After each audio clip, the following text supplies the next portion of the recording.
So, yes, this is Kal Kat, the Kal Katster, and this is an update to the On Location Cats Kal Kat Show Channel 1 update. Yeah, so there's a rumor and conjecture blog on Star Trek, and I had made up this morning a typed version of this, and this is going to be a video version of that. So some questions and answers for those of you curious about what's going on with stuff. We haven't have anything new on Chimera and Starship Locations except Starship Locations storybooks. The Chimera has been pushed to spring of 2018 because we have not finished filming the 20 minutes of footage. Mark's Cards is quite busy. Yeah, so we will skip on to... We will do it, but we will skip on to this commentary. Now, I'm going to toot my own horn. Yeah. Anyway, here we have... yeah. There was a review of the Lego Ninjago movie, which featured a Purbeast in it, or a cat, a stripy cat, and there was a guess, a coincidence guess, as to whether that stripy cat was in fact inspired by the silly Trek, the Star Trek Chimera footage from 2014, many years ago, of Houdini as a kitten walking onto the set, famous Purbeast video. Couldn't be, really, actually, unless the people that did the Lego Ninjago movie somehow saw our video. It's more likely they saw some other cat video that did something like that. I'm guessing, yeah, here the blog is not that clear, but I'm guessing they saw Mean Kitty, because he looked more like Mean Kitty than Mean Kitty's a famous character. Yeah, so they probably saw that, and they thought it would be funny if the cat was the villain. So that's probably what that was. It wasn't me. Yeah. Okay, let's see what the next thing is here. Okay, it was even speculated at the Starcrackers reunion, and here as well. In the 2009 Star Trek movie, the 2009 the Star Trek The Beginning, the reboot, J.J. Abrams, that because he had a scene remarkably similar to the scene in the 2012 released Starcrackers from video, which is 3 years later. That somehow the apple tossing scene of Captain Clark is the same thing as the apple tossing scene of Kirk in the 2009 movie. Now, as everyone on my channel, the channel blogs know, Starcrackers actually was half completed in 1992, and it did not go online until 2005 or 2006, somewhere around there. Then it appeared on YouTube in 2007 on SAP1 Productions channel, The Weird Girl 775. It's possible, but unlikely, that scene was watched by J.J. Abrams 2 years before the movie came out. Unlikely, actually, where he probably was thinking of, because it's during the Kobayashi Maru scene, he's thinking of Star Trek II, in which Kirk had an apple, the end of the Kobayashi Maru whole thing. He's thinking that same source is Star Trek II, which was 1982. It's the same source Mark's Cards is making fun of in the end thing. What is it, John? Mark's Cards, Mr. Clark in the story, bites into an apple after tossing it in the air. Also, when we filmed that scene in 1992, it wasn't a week afterward that TNG did the same thing in the movie. And they couldn't possibly have seen any copies of the VHS version of that film at that point. They could not have seen it. Yeah, I did not show it to them. So, yeah. So it's a coincidence. If they managed, I doubt that they got a hold of that one. It's just a really weird coincidence. In 1994, under our real names, my name's Adam, and me and John, me and Mark's Cards, we wrote a spec script called Fearful Symmetry, stealing from the title Flakes the Tiger. It's a poem. Tiger, tiger, burning bright in the forest of the night. And if mortal eye can see, defy thy fearful symmetry. Yes, that's where it's from. Yeah, we wrote this story, and well, we didn't write Blake's the Tiger, but we stole the title. Submitted a Deep Space Nine script about a female Jem'Hadar who threatens the Federation and Cisco, and a female male shape-shifting trans sort of alien that gets on the station and becomes a tiger at one point and scares Jake Sisko. Yeah, so it was an interesting episode, very much like the Orville. But yeah, kind of a little comical, a little horrific, but more comical than horrific, space adventure thing with a ship in it. About a year and a half after that, Deep Space Nine released an episode called The Ship, which was written by Wiggins and Carson, from an earlier spec script, in which they throw in dialogue, 2 dialogue scenes of the female Vorta explaining why there are no female Jem'Hadar to the audience. Now, those 2 scenes are in there directly contradicting the script that I wrote, which means one of 2 things. A bunch of fans thought of it, or they read my script. Or both together. Yes, they did, and they never contacted me, but they read my script. They put that line in there. Apparently other people had asked, though, so it probably was me and others had asked. We've been to a lot of conventions in the 90s. I looked it up. So they knew about us. Yeah, so as fans, you know. We did not write for Star Trek or pitch for Star Trek, but we did have that spec script. We had 2 spec scripts, actually. We wrote a Voyager one called The Arbiter as well. But Fearful Symmetry had a second life. In here it mentions Fearful Symmetry. They had a Star Trek Brave Strange New Worlds contest for, I think it was, 1997. I rewrote it as a short story with the Borg. Deep Space Nine, again, but with the Borg. About a year and a half later, somebody came out with a... after that, I did not win the contest. Did not get to enter.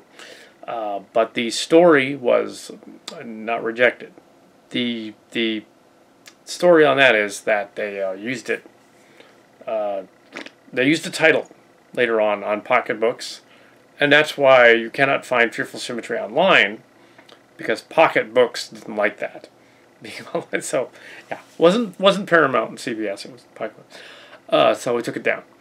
Yeah, because they used the book title for another Deep Space Nine book that was unrelated. And now, unrelated, yes, Olivia Woods wrote the book. It was a short story flip novel. In that version, though, it was the Mirror Universe. It was Mirror Kira. So it was an altered Kira. That's right. So Kira, the aliens, the Cardassians, had altered somebody to look like Kira, and she comes to the station to threaten them. Yes, I did not. That was not my story. That was completely different. Title is similar. Can't do that. Gotta take that off. Yeah. So, and then there was another one called The Arbiter, which I also had online, which I had to take off. But that was CBS Paramount. That was them saying, 2016, oh, we don't want any spec scripts out there floating around. Now, what's interesting about The Arbiter, though, is that that was 95, 96, early years of Voyager. And that was stamped twice in 97 and 99. They were looking into it and elements of it.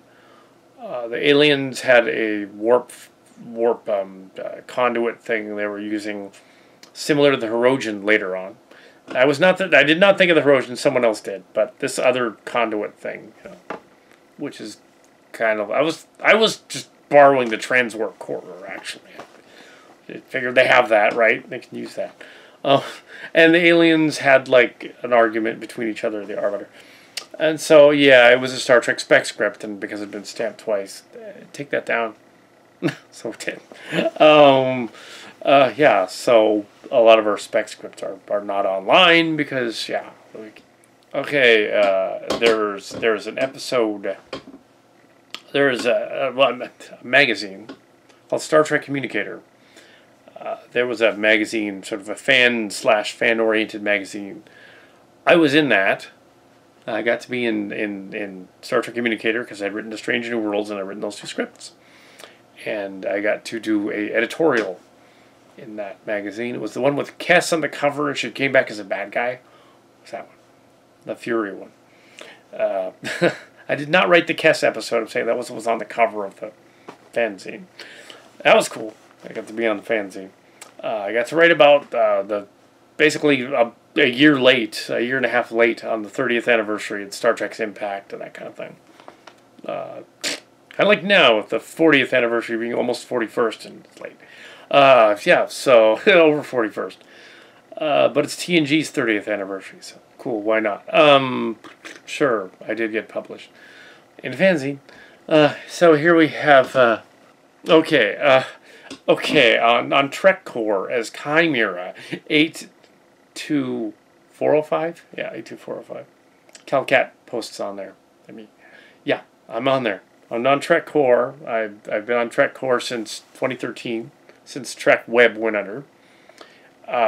One of these questions and answers is not asked. Did you make them an offer? That's not in there, but yes. Well, but they said no.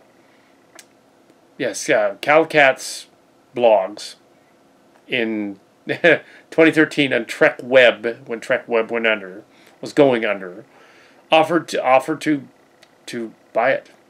They said no. So the Trek Web would still be around if they'd said yes, but they said no. They said, "Who are you?" and no. In that order, no. I'm not going to let you do that. Anyway, so yeah, I'm on Trek Core, and they were asking about how did I know the Fuller thing before the Fuller thing happened. Brian Fuller left Discovery and said it was creative differences, too much on his plate. He was working on American Gods. When they say that in Hollywood, they mean creative differences happen behind the scenes you didn't get to know about. And that was released later. I was right. Why was I right? I know, people. Let's just leave it at that. I have not been on Discovery, though. I'll make that clearer. I have not been on Discovery. Our connections... Two connections that were Discovery were fired during that Fuller pullout, and they're not there anymore. Including one of them who was taking pictures of the Klingons. Yeah, needless to say, they didn't want him doing that. Oh well. That was in Canada. I didn't know him directly, just through somebody else. Wasn't me. So yeah, when they left, that had nothing to do with Discovery. I'm not boycotting it though. It's just that I don't want to CBS All Access. I want to wait until the DVD. I'll watch the whole thing. So yeah. So I understand that it's kind of a mirror universe, I guess, something. But it's still Prime Timeline. That's kind of weird. But it is still an anthology at its core. It's still a one novel per season thing, which I did know about. So, yeah. I don't have any connection to Brian Fuller. It's okay. Can't hook you up. Sorry. Here's another question. The On Location Cat channels went on about a gamer named Mike Gamelt who had made a Star Trek Beyond website that he changed to Uncharted when the rules broke down. The rules came out, and the movie was going to come out, and that Paramount had told him to cease and desist about the website because it was similar to the title of the new movie, Star Trek Beyond, which came out early 2016? Yeah. So the deal with that was that Gamelt's friends had put him all over all the Trek fan sites, including TrekCore. And the only website that disputed it was TrekCore, and they said, hey, wait a minute.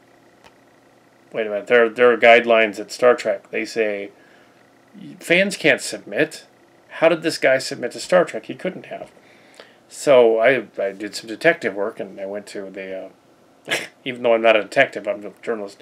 I went to his website, and I read his story, and I reviewed it. And as a script writer from back in the day, and a story writer, sci-fi writer, I said this script would never flown They would not have accepted it as a new Star Trek. It's just not professional enough, basically. It just had a lot of problems. So if you'd rewritten it, probably would have been better. You know, not used actor names and places from other places. Anyway, you can see the review later on if you want. Yeah, so fine. He didn't submit. He couldn't have. That was inadvertently connected to a trip to Disneyland in 2015, because it was 2015 when he released all that stuff. He changed his website and all that and stuff.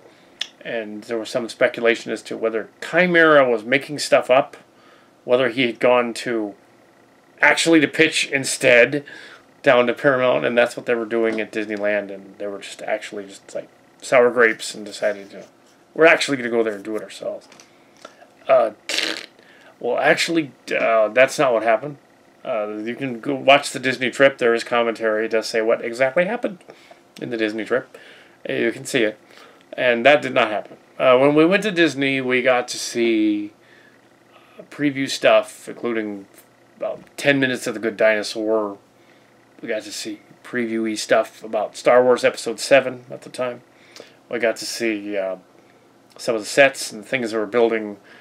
They were about to tear down the other side of the park. They didn't do that yet at that point to build the Star Wars thing. This is when they were doing the Space Mountain and the Imaginarium and all that. Yeah, and we were told stuff about what the new future world thing was going to look like, the Jedi side and the Sith side that's being built, all that stuff behind the scenes of Star Wars, basically, which was weird because normally with Star Trek, and we were doing like Marvel and Star Wars, Disney and stuff. It's weird. Yeah, and suggesting to people that we were encountering in the know in the park that they should have a new.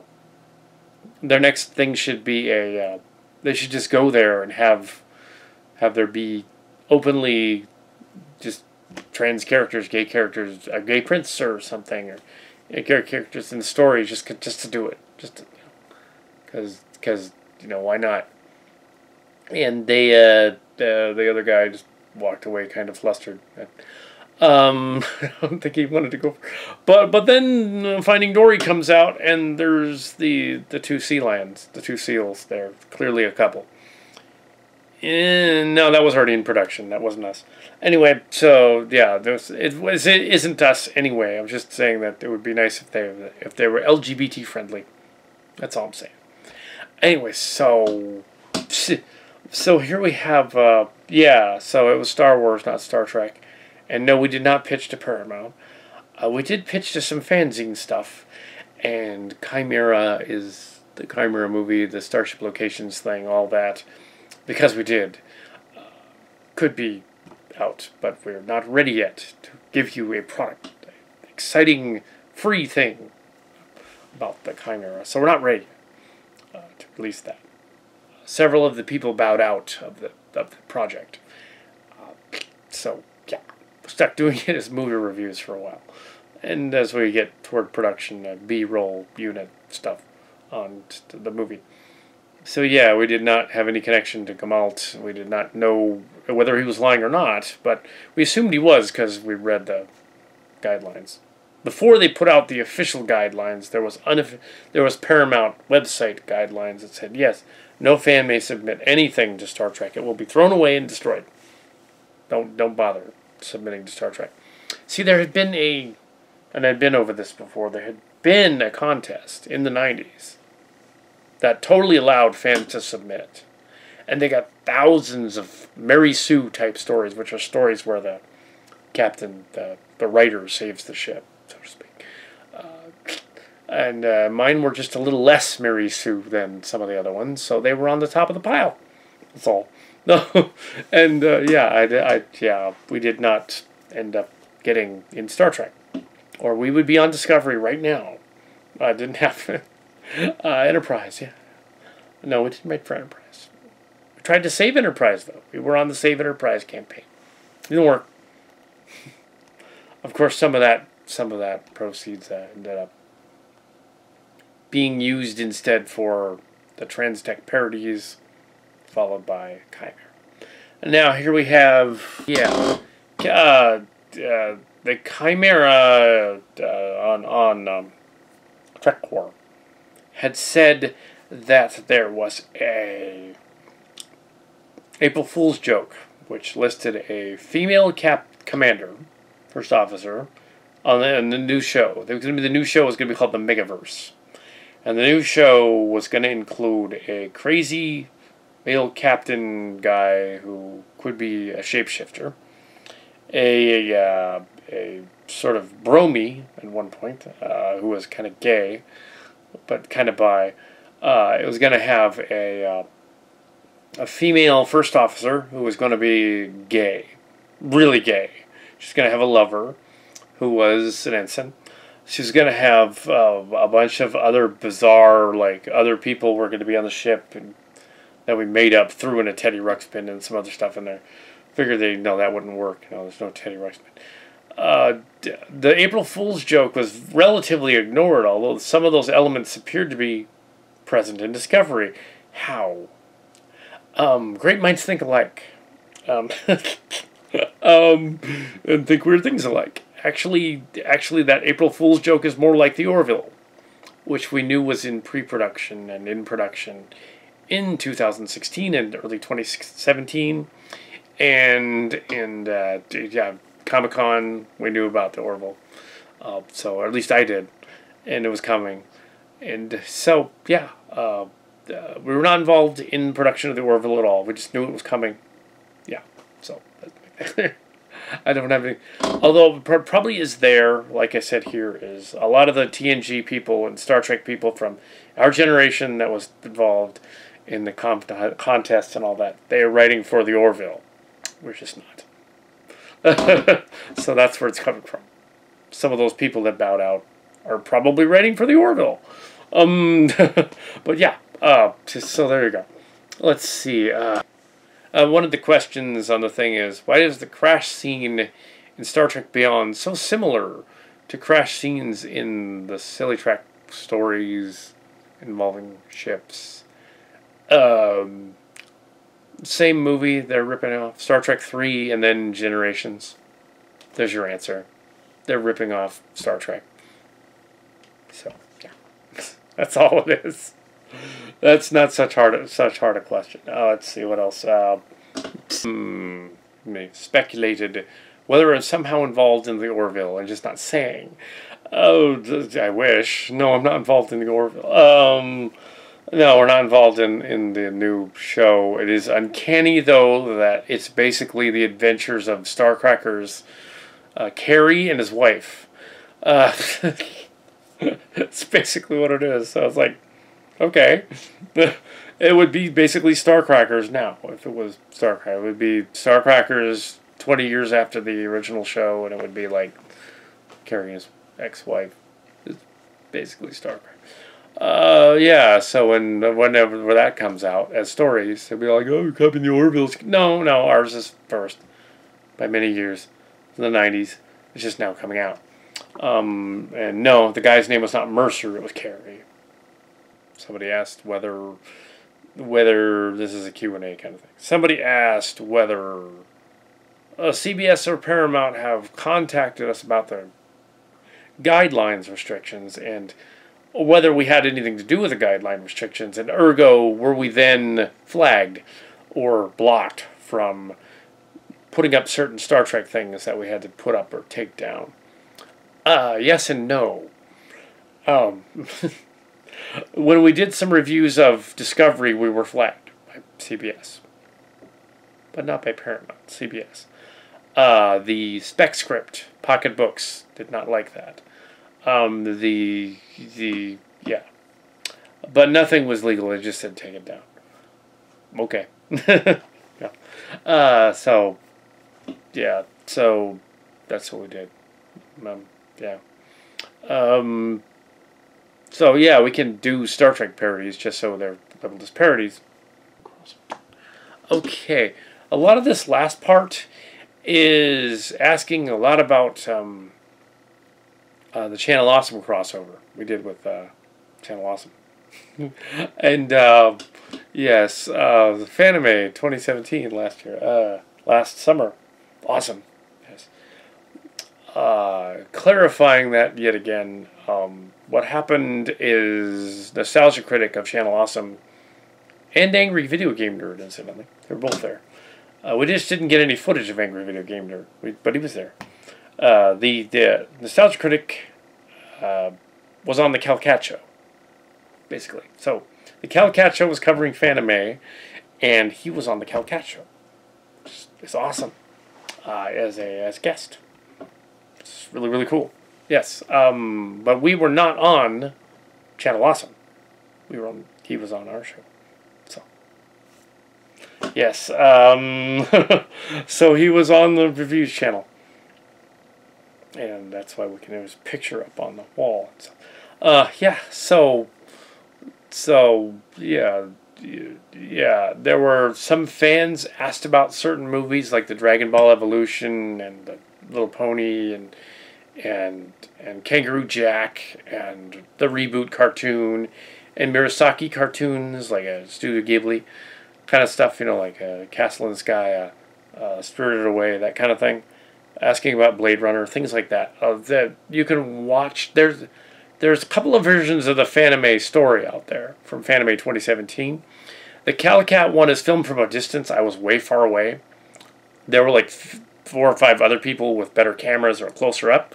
There's one online that's really good. There's a Fanime official one done by a professional that was right up next to him. His footage is way better than mine. Go watch that. There was a lady that did it too. And yeah, so go watch theirs. But their footage is way better. I had to sit in the back, so my footage is kind of crap. But it looks like it's shot on a shitty but yeah, he was in the Kal Kat show. There was a fan asking to get his autograph. He couldn't meet him during the big line thing. I was able to get them together later on. And he's like, "Oh, thanks, man." It's like, I don't even know him. It's just, bigger fun. Hope he didn't stalker him too much, but yeah, there were a couple of fans wanted to see him after. Yeah, so yeah, I didn't really know him at all. He's just real friendly. His show and the Channel Awesome is related to Stone Gremlins, and they're based in Minnesota, outside of Springfield. Sometimes in Springfield. That's near Minneapolis. So, St. Paul area. So yes, I do have relatives in Duluth, Minnesota, but it is not likely that there will be a crossover of me going over there. This is a West Coast show, the Kal Kat show. So we're in California. It's several hundred miles away. Almost 1,000 miles away. Quite a ways. Not going to jump on a plane and fly over there. But if he wants to come out here again to Fanime 2018, we are going to be there. So, and Comic-Con, you can go to that too. San Jose. We'll see him again. And that'll be awesome. Also, the Fanime guys, since it's going to be gaming for Fanime 2018, they should invite along Angry Joe Rants and Video Game Nerd again to do other stuff. He did a movie panel that we could have stayed for if I'd been in the hotel. Could have stayed for the movie panel, and then we could have actually interviewed the Nostalgia Critic. For real. Instead of just from a distance like that. But it was fine anyway, because you got to hear him. So cool. Yeah, so let's see the crossover. And afterward, Channel Awesome promised to do a bunch of those movies that I mentioned, some that I didn't. And they did. They've done almost all of the ones they said they were going to do.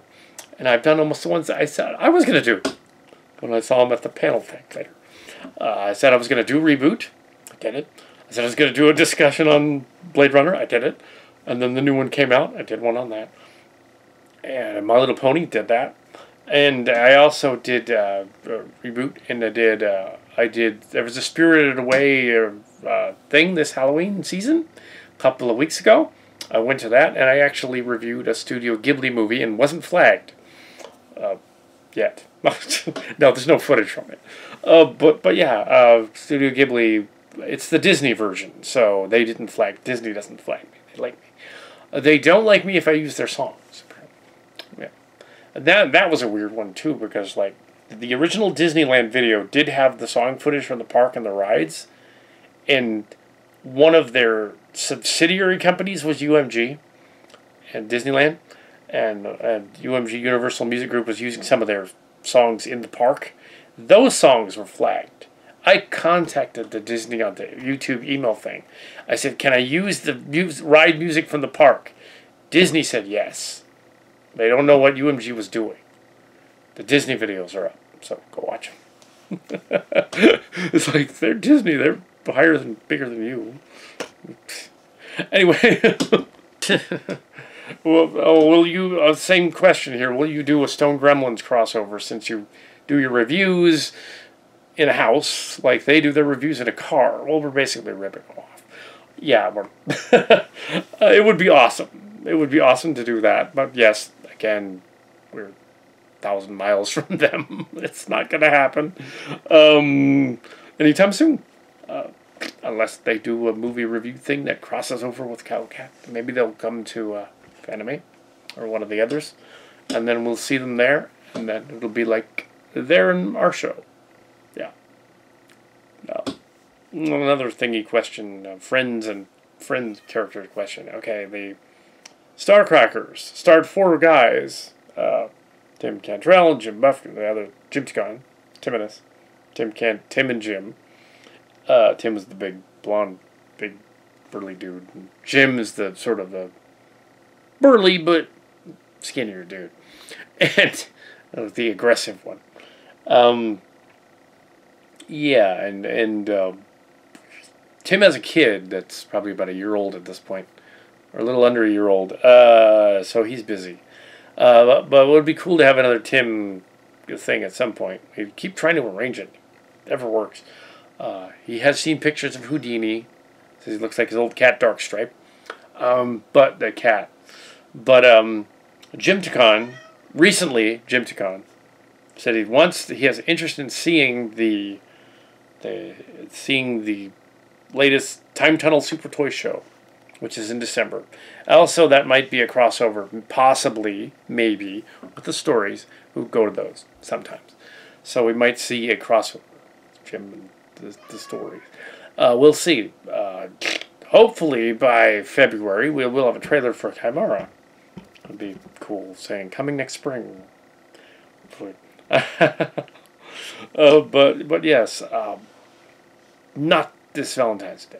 And yeah, so Jim Ticon could be as soon as December, which is not that far off next month. Let's see.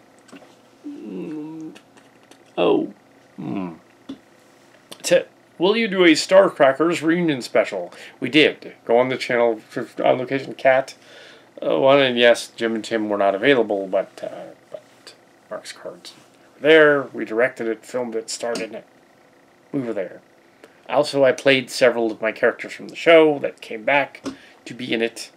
However, you see them every week on the Kal Kat Movie Reviews channel. At least one of them pops up now and then. The characters are featured in Trans Tech and the Blair Witch parodies. And although one of these questions is not asked, will there be more Trans Tech? Yes, there will. We've greenlit another one, but I have not written a spec script for it or an outline. There's an outline handwritten, but that's about it. About a robot ship city coming down, and that's about all there is. So you brought back the SAP 1 Productions, not SAP Productions, SAP 1 Productions, SAP 1 people, but didn't show them, and had like an interview thing, and like said like, oh, here they are from 2007 today, 10 years later. Yeah, I didn't show them. They're adults now. Philip's not quite, but the other 2 are adults, and it's like, well, we couldn't. They didn't give permission. The middle one did, but nobody else did. So we couldn't show the video. So the middle one didn't care. Oh, one of the things that's asked here isn't asked on this blog, but was asked. Can you ask the Stone Gremlin people or Angry Joe Rants to come to Fanime? Like, I could, but I don't think they'd listen to me. Yeah. Previous though, or Phoebus, the guy that did those the weird Burbank movies reviews and associated with them, Stone Gremlins people. He was told, and he said he might. And also, yeah, so maybe. We'll see. I'm not in charge of Fanime, so I wouldn't know. I don't even have a booth. Someday I'll have a booth at both of those. To start out with the comic shows first. I will not have a big WoW booth yet, though. No. I'm mainly yeah. So mainly I just go there and I'm a local celeb. Well, not celeb, but very minor, like, teeny tiny. But yeah, Doug Walker was very encouraging, though, about the minor celebrity stuff and the YouTubers and things like that. Actually, so was Andy Weir. I was surprised, the guy that wrote the Mars movie. Yeah, he said, like, don't worry about anybody taking your stuff. They're not going to take your stuff until you're rich. And you're not rich yet. Oh, no. So there's, yeah, there's a lot to be said with, like, putting up stuff on blogs and things and making sure you have proper writing ability and etiquette things. Just to make sure that it doesn't look sloppy. And I have typos even on this page, so I guess I'm sloppy. But yeah, the premise, sure, I don't have any say in whether they want to go to Fanime or not, but they can. Well, sure, invite them. Fine. Stone Gremlins, come to Fanime. Okay. There we go. Yeah, we'd like to see all of you. That would be awesome. But maybe that's not logistically possible. But Nostalgia Critic and just to mention Doug Walker and Brad Jones and Doug Walker's brother, Robert Walker, together, all three of them, that would be crazy. I would stay over to see that. It would be awesome. All three of them. Be like... throw an Angry Joe, too. Angry Joe Rants can be in it. Yeah, all of these YouTube guys. And sure, what is it? The Callisto, Tamara, Never Seen, yeah. She can appear there, too. She can never see... the other character. Yeah, Tamara Chambers. She's actually an actress. She's actually an actress. Minor Hollywood celeb on that show. I don't know her. I'm just saying that she's on there. Yeah. Let's see. It's a long Q&A, but here's a Q&A for you. Yeah, here's what's going on. Yeah, so our channels, one of them started in 2007, the other in 2011. That's this one. But we've had earlier ones that have been taken down. I went back to the beginning of YouTube. The trick to making a video that goes viral, we have not figured that out yet. But apparently good production values are important in any blog or video stream or whatever. And interesting things going on in your blog. Don't just be in a room talking to a screen talking to your handy cam. So this is a minor channel. It gets thousands of hits, but it doesn't get a lot of subscribers. So subscribe to the channel, like and subscribe, and maybe someday I'll have 1,000 subscribers on the channel. That'd be cool. The Kal Kat show may be gone, but we do these little Q&A things on the channel. Yeah, we ended the show in 2015, but just sort of keep the channel going because the review one is on the other one, and it seemed like a good idea. However, we do not monetize the stuff, so it's all free. We do not make any money or profit from any of that. You would notice that if that happened, one of the questions was, are you secretly like part of Marvel or Disney or Star Trek or something and just not telling anybody? No, we're not part of any of those. We just prefer one or the other at the time. The Marvel stuff is just really cool right now, so we prefer the Marvel stuff. Star Wars is going to come out in December, so we'll probably prefer that again for a while. So, yeah. Yeah, the Orville is funny, and it's kind of ironic that the Orville is actually getting more screen time here on a Star Trek parody channel than the Star Trek movie shows and whatever itself. Although at some point, apparently we have not actually done the first 10 Star Trek movies as reviews. And at some point I would like to, on the review channel, do those. I'll review them again. I know that they're on the channel, but they're not reviewed. Sort of short reviews of each one, you know. Star Trek movies. It'd also be fun to do the Star Wars ones, but, yeah. Kind of short, though. I didn't want to make them long. Because they've been done to death. Go over them again. At some point, yeah. Oh, yeah, there was another Batman movie, the one about the Harley Quinn. Yes, we did see Batman and Harley Quinn where they, yeah. But I did not review that. I just didn't get around to it. Anyway, yeah, so I guess that's it then. Until next time, the Kal Kat show recap thingy. Oh yeah, what's the date? November 9th. It's November 9th, 2017. Which would be $23.94 in TNG, and it would be around $23.94, and it'd be around mid-year, be around May 23.94, around start date. Let's see, 41000 was the old start date system. TNG, that would put this as 30 years later, 71511, something like that. 7511 start date. Or you could go Abrams style and say 2394 511. If you wanted to be, or 2394 11/5 possibly. That'd be more accurate. No, 511 because you'd want to, yeah, 5 May 11 of 2394 or mid. See, the TNG dates were set up so it was 9 months, September to May or June.